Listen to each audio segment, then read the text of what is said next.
Kematiannya sudah diramal Nyai Roro Kidul, Sultan Agung bangun peristirahatan terakhir di tempat ini.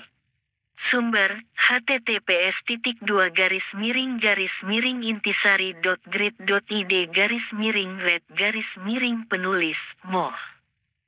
Habib Asyad, di balik kejayaannya dan keberaniannya memimpin Mataram Islam, Sultan Agung juga menyimpan misteri tentang kematiannya. Ada beberapa versi tentang bagaimana raja terbesar Mataram Islam itu mangkat.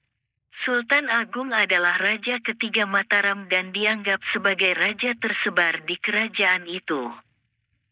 Dia memerintah dari 1613 hingga 1645 dan berhasil menguasai hampir seluruh wilayah Jawa, Madura, dan sebagian Kalimantan, Sumatera, dan Sulawesi. Sultan Agung dikenal sebagai raja yang berani melawan penjajahan VOC di Batavia, meskipun 2 kali gagal. Lalu bagaimana akhir hayat Sultan Agung? Menurut sejarawan H.J. de Graaf dalam bukunya Puncak Kekuasaan Mataram, Politik Ekspansi Sultan Agung, kesehatan Sultan Agung mulai menurun setelah mendapat gelar Sultan dari Mekah pada tahun 1640. Dia jatuh sakit parah pada tahun 1642 dan pemerintahan Mataram diurus oleh Tumenggung Wiraguna. Ada riwayat yang menyebutkan bahwa Nyi Roro Kidul, Ratu Pantai Selatan yang dipercaya sebagai istri spiritual Sultan Agung, sudah meramalkan kematian sang raja pada tahun 1644. Dalam ramalannya, Nyi Roro Kidul mengatakan bahwa Sultan Agung akan meninggal pada hari Jumat Wage bulan Ruwah tahun Alif 1645 dan dimakamkan di puncak Bukit Imogiri. Sultan Agung pun mempersiapkan makamnya di Imogiri dengan membangun sebuah masjid dan menara pengawas. Selain faktor usia dan penyakit kronis, ada dugaan bahwa Sultan Agung meninggal karena terkena wabah penyakit yang melanda Jawa pada tahun 1640-an. Sejarawan M.C. Wycliffe dalam bukunya Sejarah Indonesia Modern, tahun 1200 sampai tahun 2004, menyebutkan, wabah-wabah penyakit merajalela pada tahun 1640-an, dan kematian Sultan Agung mungkin sekali disebabkan oleh salah satu wabah tersebut. Wabah penyakit tersebut diduga adalah pes atau tifus yang menyebar melalui tikus atau nyamuk. Penyakit ini bisa menyebabkan demam tinggi, sakit kepala, muntah-muntah, bengkak-bengkak di leher atau ketiak, dan bercak-bercak hitam di kulit. Jika tidak ditangani dengan baik, penyakit ini bisa berakibat fatal. Namun, ada juga spekulasi bahwa Sultan Agung dibunuh oleh musuhnya, baik dari dalam maupun luar kerajaan. Salah satu yang dicurigai adalah Tumenggung Wiraguna yang mengambil alih pemerintahan saat Sultan Agung sakit.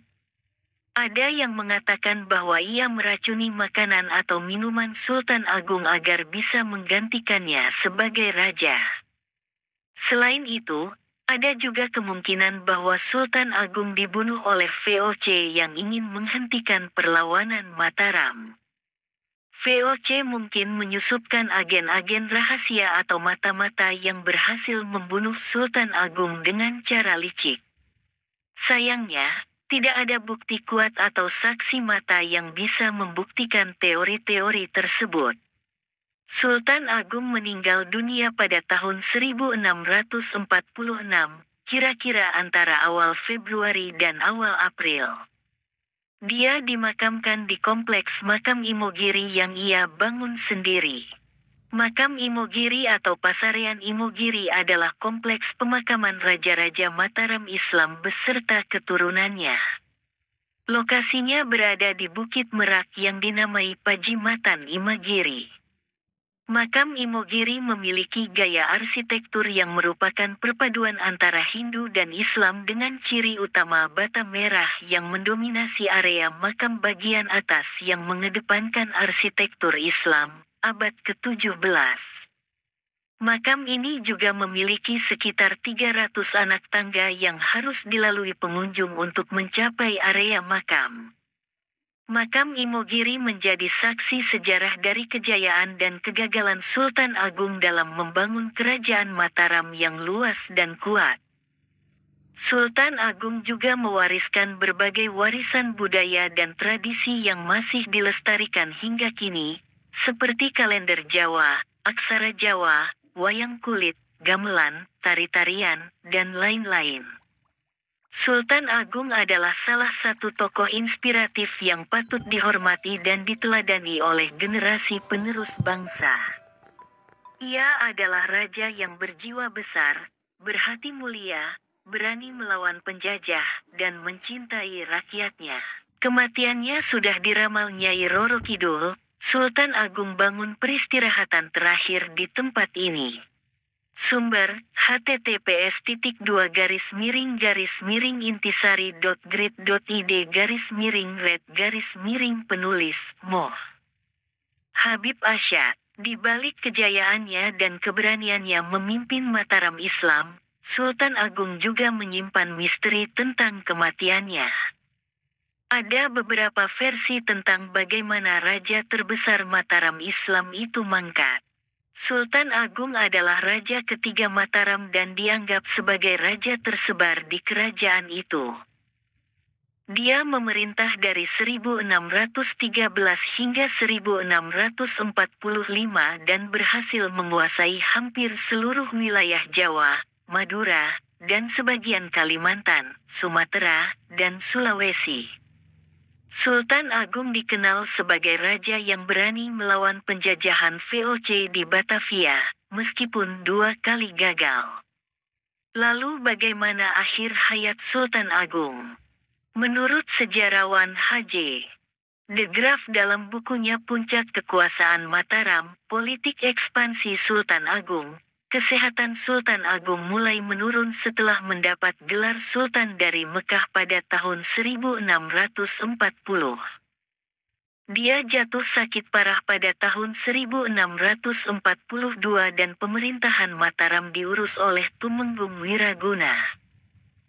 Ada riwayat yang menyebutkan bahwa Nyi Roro Kidul, Ratu Pantai Selatan yang dipercaya sebagai istri spiritual Sultan Agung, sudah meramalkan kematian sang raja pada tahun 1644. Dalam ramalannya, Nyi Roro Kidul mengatakan bahwa Sultan Agung akan meninggal pada hari Jumat Wage bulan Ruwah tahun Alif 1645 dan dimakamkan di puncak Bukit Imogiri. Sultan Agung pun mempersiapkan makamnya di Imogiri dengan membangun sebuah masjid dan menara pengawas. Selain faktor usia dan penyakit kronis, ada dugaan bahwa Sultan Agung meninggal karena terkena wabah penyakit yang melanda Jawa pada tahun 1640-an. Sejarawan M.C. Wycliffe dalam bukunya Sejarah Indonesia Modern, tahun 1200 sampai tahun 2004, menyebutkan, wabah-wabah penyakit merajalela pada tahun 1640-an, dan kematian Sultan Agung mungkin sekali disebabkan oleh salah satu wabah tersebut. Wabah penyakit tersebut diduga adalah pes atau tifus yang menyebar melalui tikus atau nyamuk. Penyakit ini bisa menyebabkan demam tinggi, sakit kepala, muntah-muntah, bengkak-bengkak di leher atau ketiak, dan bercak-bercak hitam di kulit. Jika tidak ditangani dengan baik, penyakit ini bisa berakibat fatal. Namun, ada juga spekulasi bahwa Sultan Agung dibunuh oleh musuhnya, baik dari dalam maupun luar kerajaan. Salah satu yang dicurigai adalah Tumenggung Wiraguna yang mengambil alih pemerintahan saat Sultan Agung sakit. Ada yang mengatakan bahwa ia meracuni makanan atau minuman Sultan Agung agar bisa menggantikannya sebagai raja. Selain itu, ada juga kemungkinan bahwa Sultan Agung dibunuh oleh VOC